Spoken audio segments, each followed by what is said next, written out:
every other big show, I've ruined it. I've woken up with anxiety. I've woken up going like, well, just like I say, having to put out fires, man. You mentioned you use particular tools, yeah, and Mm, obviously you just mentioned there that you see a therapist, which I think is amazing. I think is so helpful. I wish every bloke did it if they can afford it or if they can find a way to therapy, yeah, because it's like looking under the hood of your car and working out how the bits work and how things yeah, react to certain stressors. Are there any other tools that you use that you find helpful? yeah. Exercise is my key component to Mm. being good. Um, so exercise. I also use this thing called flipping to say like, I'm not good enough. No, you are good enough. You know, just trying to flip the narrative Mm. really, which helps. But like I say, when you're in or when I'm in a hole, as I'd say, that flipping technique is very hard because you have, for example, I have two thoughts rather than one. You know, so Yeah. there's two negatives to one positive, and I can't seem to flip it into two positives into one negative. But when I'm in a good place, flipping is definitely a tool that I use frequently. Mm. I also like I love the ocean. I love being by the sea. I would love to move to be living by the sea at some point in my life, but I try to like take myself to the ocean and just really I really believe that thoughts are like waves. They just come in and then they go back out again. Um, and you just got that's natural. It's a natural thing, like the ocean, and you just got to let that happen. And one don't act on the bad thoughts because that can lead to serious stuff. And also just be like, yeah, they're fine. That's fine. Just move on. You know. Mm. But that really helps, man. Um, Love it. So they're just a few little key things that I use in my day-to-day life, man. Yeah. I love the idea of flipping it around, and I totally get that it can be hard sometimes, particularly when those are kind of loud, Yeah. well-grooved thoughts. But, isn't it brilliant that you've managed to create that awareness of those thoughts? Because for years I didn't realize I just thought everyone's head was like that, and that those Mm, thoughts were all correct. mm, And it was only when I one day I went, oh, maybe that thought that I keep having isn't actually true. Why don't I play around with that for a bit? And I think it's that awareness of the kinds of thoughts that are coming into our head. I mean, it all starts there, doesn't it? definitely, man, for sure. I think the Yeah. mind is the most powerful thing in the world, um, and just being able to have a little control on it is you're winning, man. Mm, Um, what I love about your music is that it can hold both those things at the same time. Like the energy of your music is so big and it's so up for it and it's happy. Like you can't listen to your tunes without feeling uplifted, I think. mm, Even the slower, more ballady ones.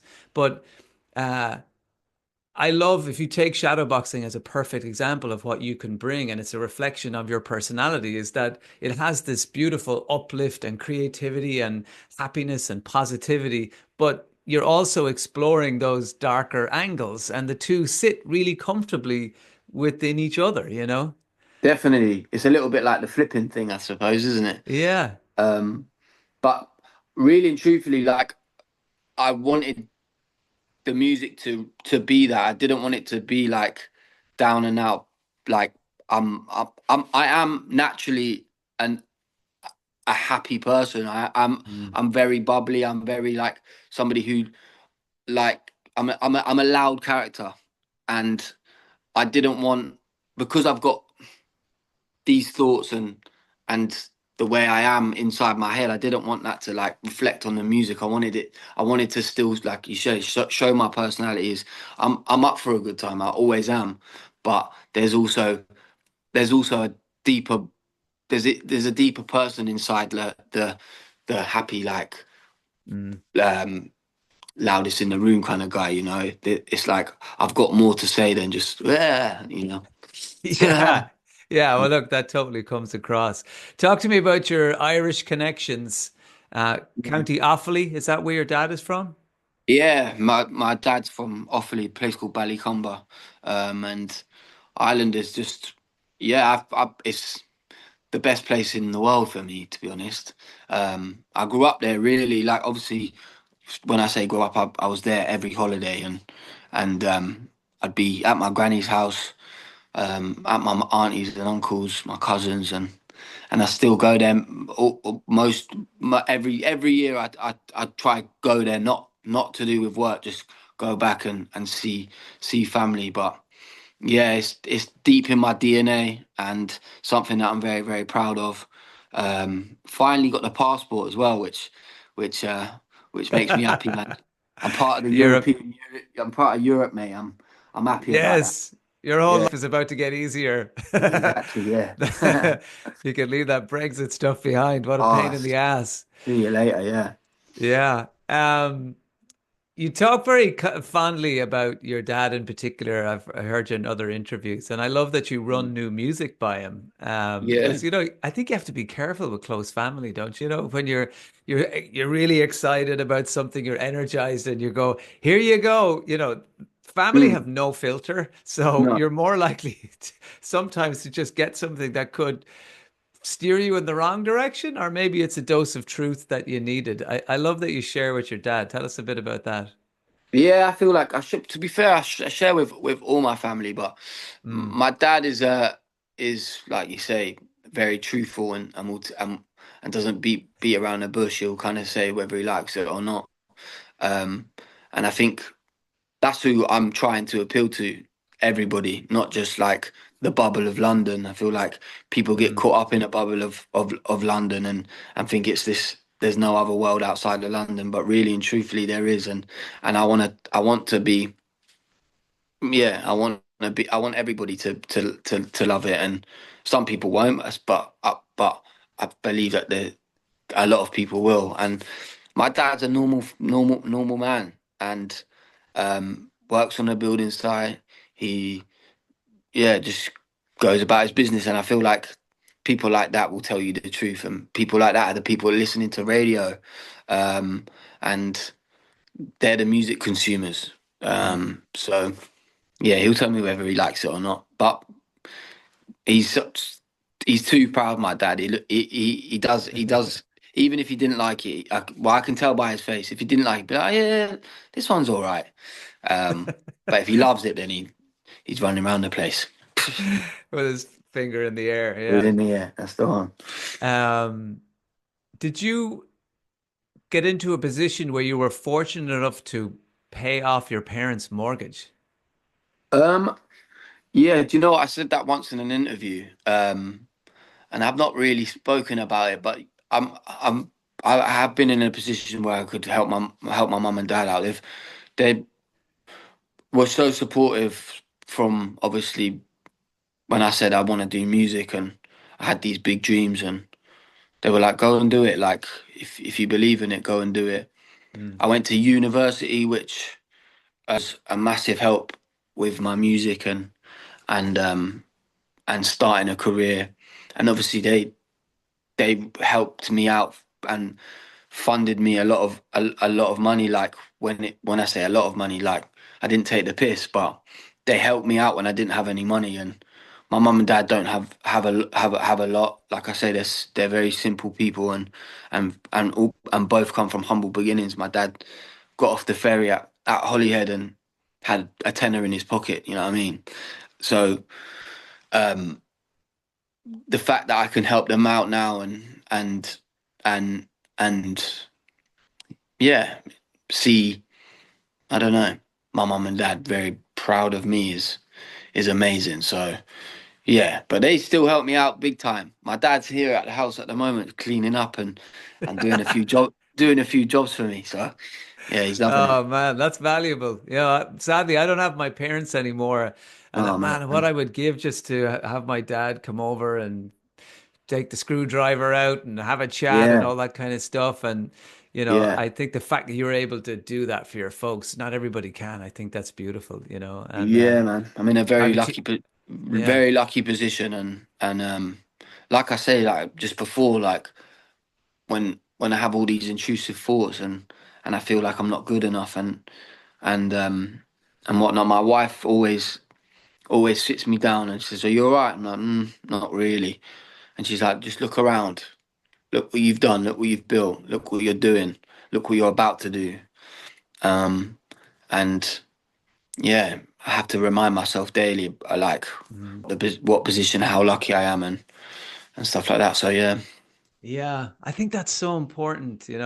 When I go and see a psychologist regularly, I have done for years, and I really need it. And one of his main jobs for me is just to remind me how far I've come. Like he literally yeah, says, "Look how far you've come." yeah, In 2017, I was really burnt out. I was all over the place, and I would have the fear of, oh God, I hope I'm not taking, I'm not going back to where I was. If you're having a mm, wobbly week or a wobbly month, yeah, um, and I, he's there. I think those people in your life who are there just to say, look how far you've come. I yeah, think they're so important because we can forget and we get that feeling that we're sliding back. Whether it's definitely. I think booze or mood or whatever it is. yeah, I feel like my biggest fear probably is comes from the fear of losing it all as well. Um, because like I say, that self-destructive mode, like Mm. I could I could lose it in an instant. So as soon as I tap that button, it's like, right, how do I fuck this up even more? Because if I put one fire up, I might as well put a whole load of fires up, and then you wake up in the morning, you're like, fuck, I need to now put these out, and it's gonna take me a while. So yeah, Yeah. Well, one of my insights with booze, I don't know if you're looking for my insights or not, yeah, but definitely, man. you know, one of my wake up moments was when I literally woke up because I fell down a flight of stairs in a karaoke bar after a day of drinking with a record company, and then uh, managed to stab myself in the head with a champagne glass and bled all over the floor and knocked myself out. So that was a real moment of, okay, what do I do now? But, Yeah, one of the insights I got from just taking a step back from beating the crap out of myself about it, about my behavior, and why did I keep falling into this destructive pattern? I realized that what I was doing with the first half pint of beer, because that was kind of the sweet spot, was the mm, first half. I realized that it was quietening the critical voice in my mind. yeah, And so I was self-medicating to shut it up, to give myself a break. And then, of course, I would chase that for the rest of the night. And then I end up yeah, falling down a flight of stairs yeah. because I just tend to have no off switch. That's So, yeah. that's exactly like I said about the month of December. I had a Christmas song out, and I was like, right, as soon as that day hits, I think it was the 17th of December or something like that. All tools are down, and I'm going, and I'm going for Mm. it. And like I didn't need to do it, and then that snowball effect happens, and then you're in January, like January 1st and 2nd, you're just like, fuck, man, it's been 2 weeks or however long, and I'm just and I've gone back, I've gone back 2 years here, like that's how quick it can turn, man. Like I've got to now build myself up, which I feel is like 2 years of work, you know? Yeah, I can feel like that. Yeah, but I guess I just really realized that the drinking was a symptom of how I spoke to myself. And Oh once yeah. I actually tackled that, I Mm, didn't feel the need to drink as much. It was just me trying to shut it up. So I think a lot of people can relate to that, just trying to shut that inner voice up. yeah. Um, uh, how I spoke on this series to Killian Murphy about getting into that flow state. You know that Yeah. I'm sure you find it on stage. I'm sure you find it when you're in the studio. I love the fact that you bring your friends into the studio with you as well sometimes just to get their energy. And Hmm. um, ha, is that some place that you try to get into that sense of flow where time slows down and the creativity is just flowing and you're not beating yourself up in your mind? Does that happen for you? Definitely. I don't realize it's happening though. Like I don't go, right, I'm now in the flow state. Yeah, because then It it goes just, away. yeah, it just naturally happens. But I feel like for me, it happens when I'm deep into an album, like writing. I'm like, right now, I can now see the songs. I can now like you have to write some shit to get some good, you know. Mm. And that and there's a moment where I'm like, okay, now it's happening, and I've just got to kind of like I just got to stay there. And I feel like again, like staying there is hard, but when you're like when I'm super laser focused in, I don't feel I feel like that's where I become like a it's like an athlete running a 100-meter sprint where they just go boom, all blinkers are on and they just go. And on stage is exactly the same thing, but I I think on stage is where I'm most like I just leave myself. Like soon as I hear the roar of a crowd and I'm and I'm and I'm on stage, it's like somebody else is doing it.